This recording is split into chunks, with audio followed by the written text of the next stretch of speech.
улам бири-бирине эле жиберип атат. Анан ошо акчаны кана. Биз төлөдүк. Артка берген жокпу? Берген жок.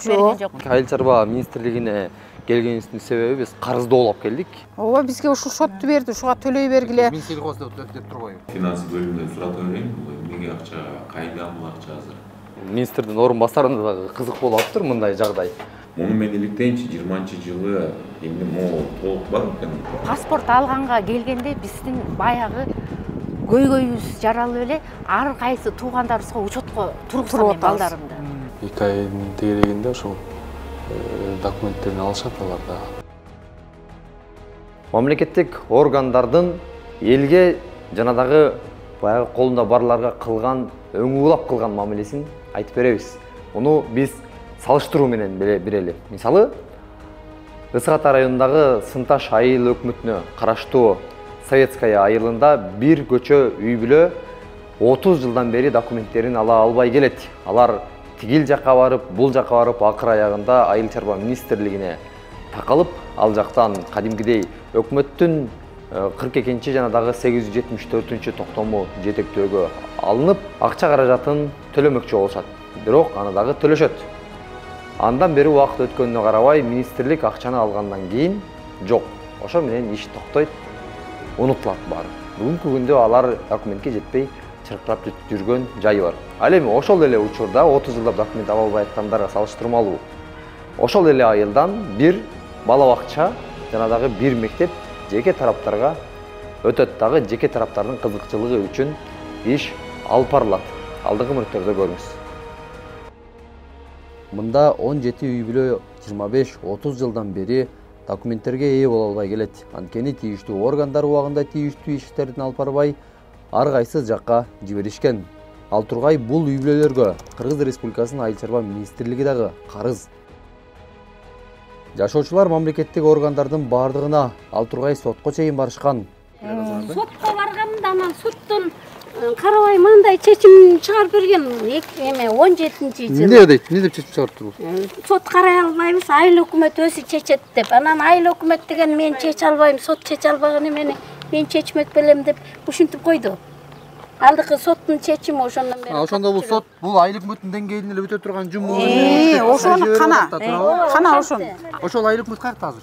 Ал айыл жумушунда ошо бүтүрүп бере албайт. Жаңы келген. Ал деле ушуну көтөрүп барсам, биз чече албайбыз, сот чечпегенден кийин биз кантип чечебиз? Жок, сот айтып атпайбы?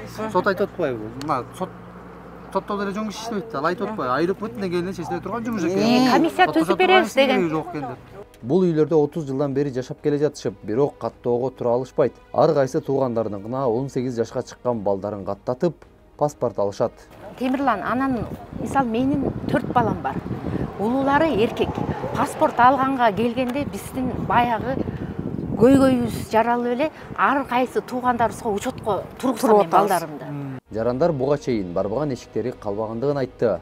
Аягында иш барып Кыргыз Республикасынын Айыл чарба министрлигине такалат. Ал жактан министрдин орун басары Кыргыз Республикасынын номер 42 жана номер 874 токтомун жетектөөгө алуу менен төмөндөгү министрликтин казынасынын дарегин берет. Ага ар бир үй бүлө өзүнүн бөлмөсүнө жараша акча каражаттарын төлөйт. Бирок ошону менен иш токтойт. Госимущество Айыл чарба министрлигине жиберди. Ошол жактан бир байке бизге жардам берип, Күмүшбек Калчакеев деген байкебиз ошол бизге жардам берип, документтерди архивден издеп таптырып, анан момундай акчаңарды төлөгүлө деп биз төлөп акчабызды төлөдүк. Анан жардам берип атты, бирок ал кишини биздин жумуш төлөө деген бир токтом эмне кагаз барбы? Бизге ушул счет берди, ошол министрликтенчи. Ушул счетко төлөгүлө деп анан биз ар бир комнатага ылайыктап акчабызды бирөө 12 миң, бирөө 9 миң, бирөө 16 миң ушундай акчалар квадрат метрине жараша. Үйдүн комнатасына жараша акча төлөгөнбүз.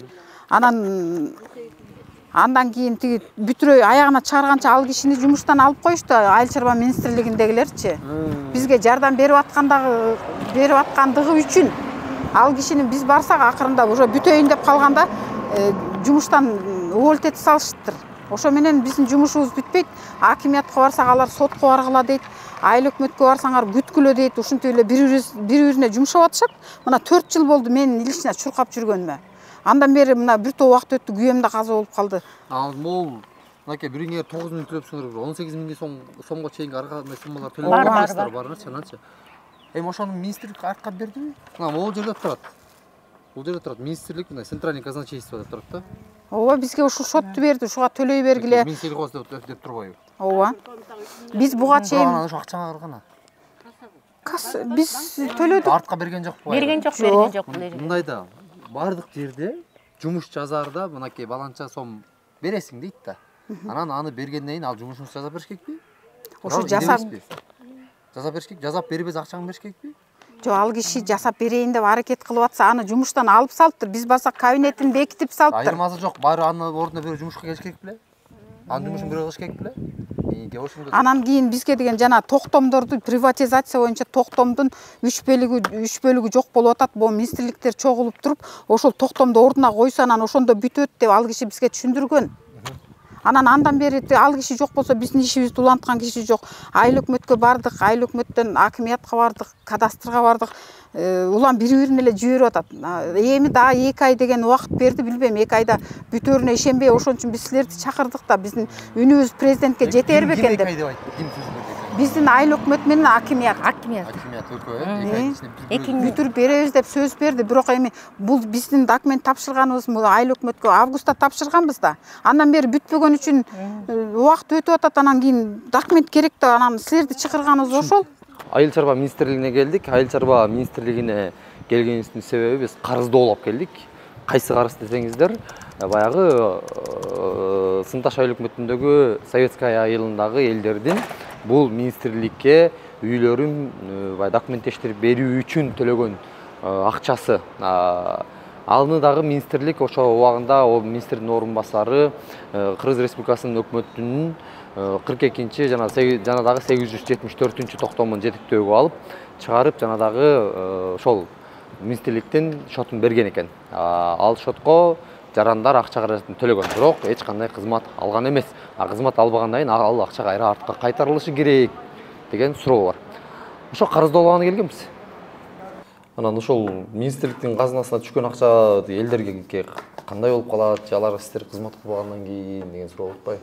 Алар да мага ошону айтышты. Тактайлы бул 20-жылы чыккан экен. Эмне негизине кетти, анан бул акчалар эмне болду, муну тактайлы. Мындай кыlalım, иликтели мага желательно бир арыз берсеңер жакшы болот эле. Арыз берсеңер ошону толугу менен иликтеп туруп анан жооп керек деп болот. Муну комиссия түзөлө. Биздин финансы бөлүмүнүн андан тышкары исходящийлерди карайлы. Буларды чакырып алып, эмне негизинде иш алып баратканын тактайлы. Андан кийин расмий бир жообун берели. Түшүнүктүү. Министрликке келгенбиз, орун басарына келип чыктык. Өзүңүздөр жогоруда оккандай, министрдин орун басарында дагы кызык болуп атыптыр мындай жагдай. Себеп дегенде чын эле кызык болот да.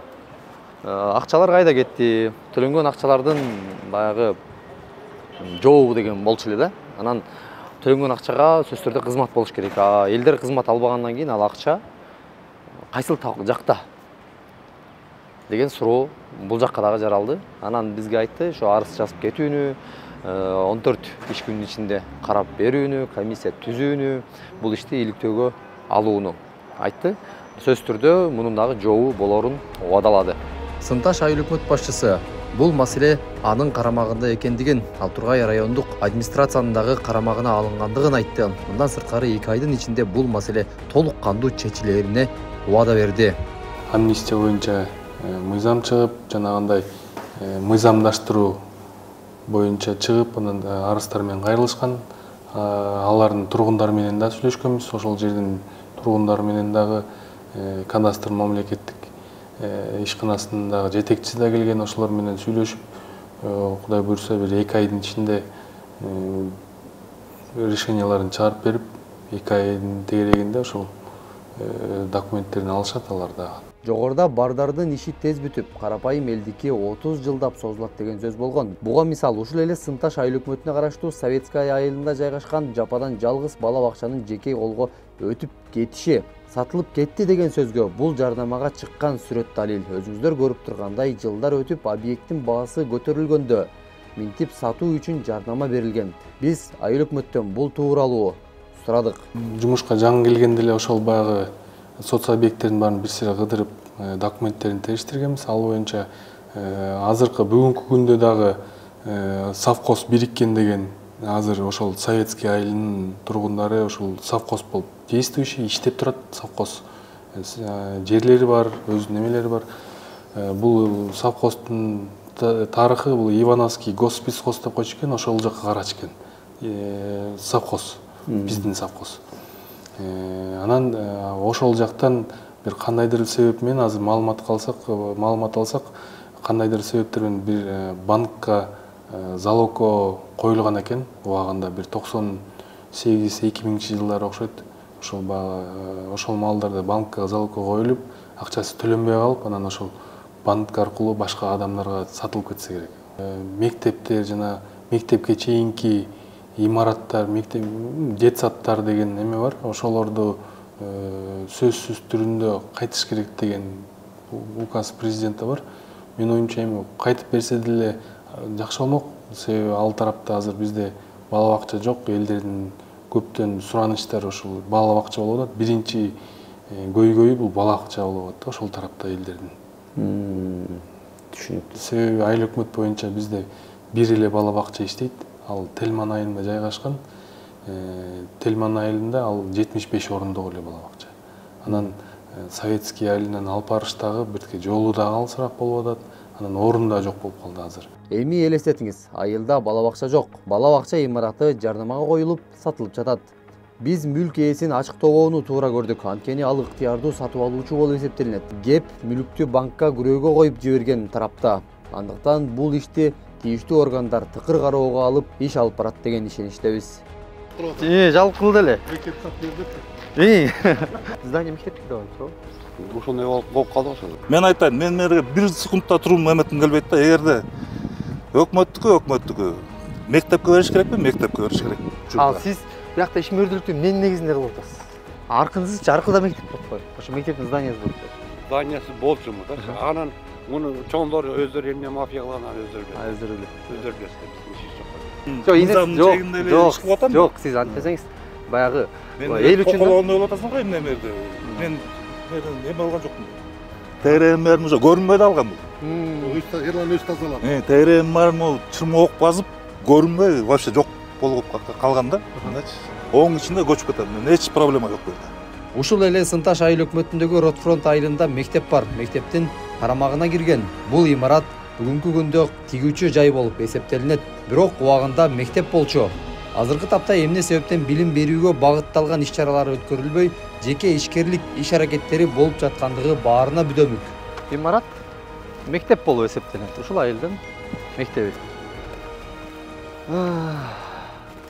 Анан бул жактын жогорку кеңешке ушул айылдан, ушул Ыстык Ата районунан депутат болгон мырзалардын бири чатырын алмаштырып берип жаткан экен. Эми атын айтпай эле коелу, баягы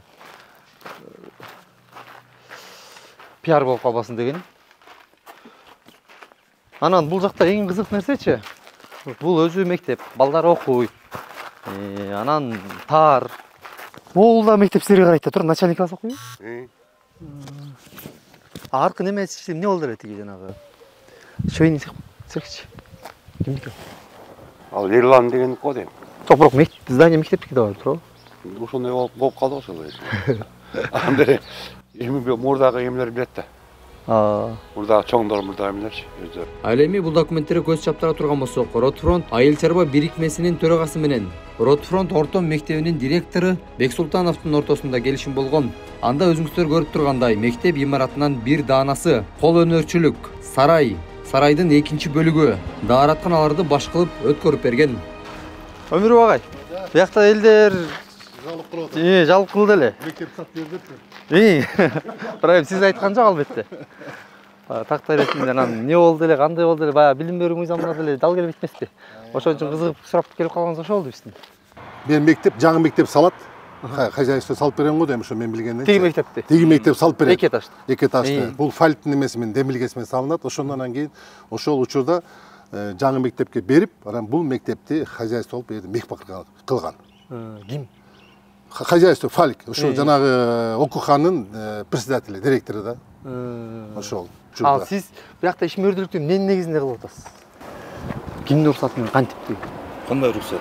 Эмне уруксат эмеспи? Жок, ийдесеңиз, жок, сиз антпесеңиз баягы эл үчүн колоонду болуп атасың го эмне мерде.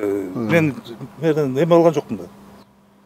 Бир кылмыш кылган жокмун да. Байке, сизди бирөө күнөөлөгөн жок, жери жок. Конституциянын негизинде мыйзам Сизди күнөөлөгөн эч ким жок. Сиз ооба жеке ишкерлигиңизди кылып атасыз, өзүңүздүн жумушуңузду кылып атасыз. Ооба, бирок ошо сизде азыр кандай документ бар, эмне тийиштүү, уруксат менен кимден деген баягы мага элдин айтканын айттым сизгечи. Анан эми сиздин дагы немеңиз бар да. Мен ошону азыр сұрап жатам мен. бул жерде жеке ишкер. Ооба. Налог төлөнүп атат. 25 киши соцфонд, подоходный налог Иштейт. Трудовой эме менен, трудовой договор менен. Кадимкидей налогтордун баары төлөнүп ай сайын. Жок, бул имаратты ким? Мен мындай айтып берейин.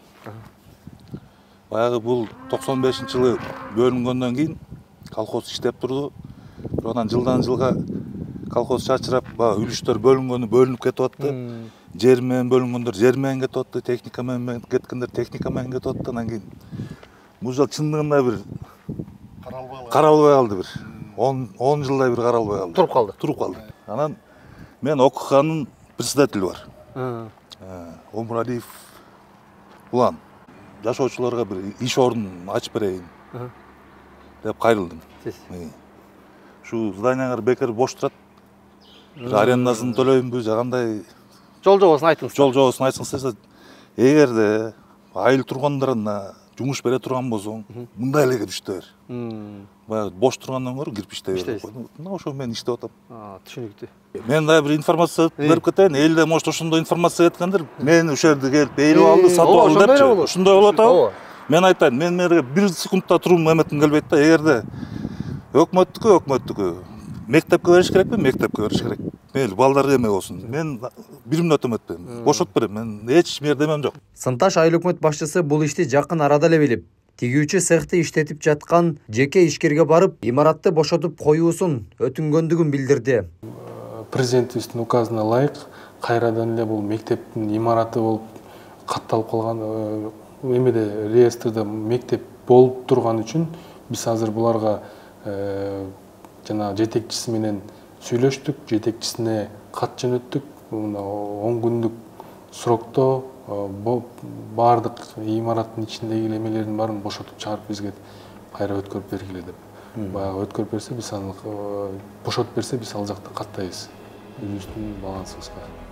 Мыйзам бардыгына бирдей деп айтабыз. Бирок ошол мыйзамды өңүлап иштеткен айрым мамлекеттик органдардын жоругун жогоруда көрдүңүздөр. Анда мамлекеттик объектилер канчалык деңгээлде жеке тараптарга өтүп кеткени, ал эми 30 жылдан бери жашап келе жаткан карапайым үй бүлөлөрдүн документ ала албай аткандыгы жөнүндө сөз болду. Биз сиздерге кийинки эфирде сөз түрдө ушул эки темада кандай жооптор болду, министрлик эмне деди, министрлик алган акчасын элге кайтарып береби, бербейби деген суроонун тегерегинде сөз кылабыз. Бизден алыстабаңыз.